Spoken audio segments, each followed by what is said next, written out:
guys, I'm Leila. Welcome to Raid Lore Stories. Today's lore story is going to be for the Archer from Monster Hunter. I want to say right now, like, of the 5 champs that were introduced, she's the one that people really want. And I love her armor. I think they did such a good job with her. She looks so neat. I can't wait to read her story and see how they fit her into this whole Teleria realm. Saigita was one of the most experienced guides for those wishing to cross the Kraken Desert and is well trusted by the many caravaneers who ferry supplies from the trade depots of the Valdemar Straits to the bustling bazaars of Elazar. She's no stranger to monsters such as the ravenous Stigma or the multi-fanged of Elazar. She is no stranger to monsters. Let's see. She's no stranger to monsters such as the ravenous Stigma or the multi-fanged Dunestalker. Her first employment saw her transporting kegs of the finest Arabian Pearl Plum wine to the man-eating antlion mounds of Howling Bluff with nary a drop spilled.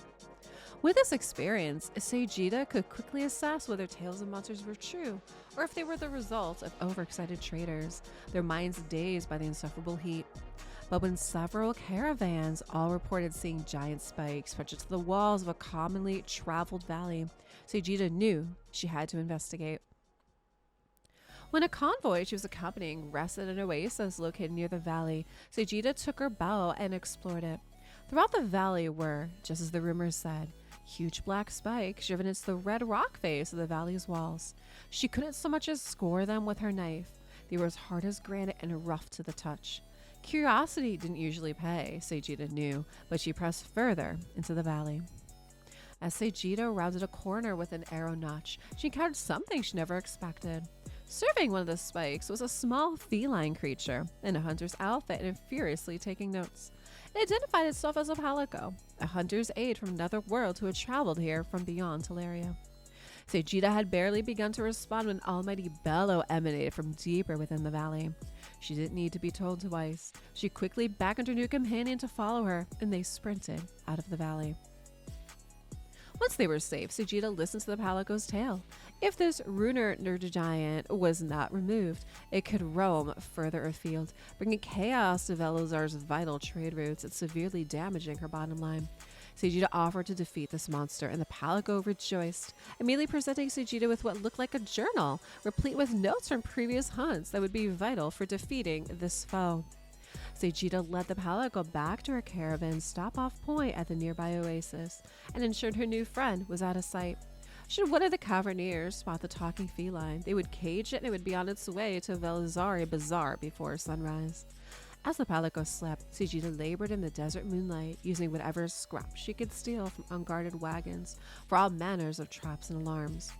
That same night, she stole back to Nergigante's valley and rigged a gauntlet of traps that she hoped would at least tire the monster. The next morning, the pair journeyed back to the spiked valley, avoiding Saigita's tripwires, heading to where the two had first met. After an exchange of knowing nods, the two began to bellow and shout as if they were trying to wake the entire Kraken Desert. When the ear-splitting roar of the Nergigante joined the choir, they may have even been successful. It was a monster unlike anything she'd ever seen, bristling with 6-foot-long black spikes that emanated a primal anger, one hardened by years of strife. The giant, furious beast barreled towards Saigita and the palico, unfurling its spiked wings and readying to smash them with its jet black horns. The pair sprinted for their lives, a halo of spikes following them in their desperate flight. The Nergigante charged through each of Saigita's traps, none of them slowing it. Rocks fell from the valley sides, triggered by Saigita's tripwires, and the Nergigante jumped over them effortlessly. Bolas burst from the ground to tie the beast's legs, but its spikes cut through the rope before they could find their mark. The chase spilled out into the open plain, where Saigita finally spun around to face her pursuer. Saigita unleashed a hail of arrows, spikes of her own, at the monster. Arrows and spikes are said to have littered the valley after the hunt. Caravans soon resumed traveling through the valley, their way marked by curious spires of black rock, which many swore were bone. Saigita returned to her duties, now clad in armor studded with part of those same spikes, and wielding a fearsome bow to match. Okay, guys, I like this story, so I'm really liking how they're intertwining this whole raid monster hunter together, right? where, you know, they keep introducing our little kitty companion, the Palico.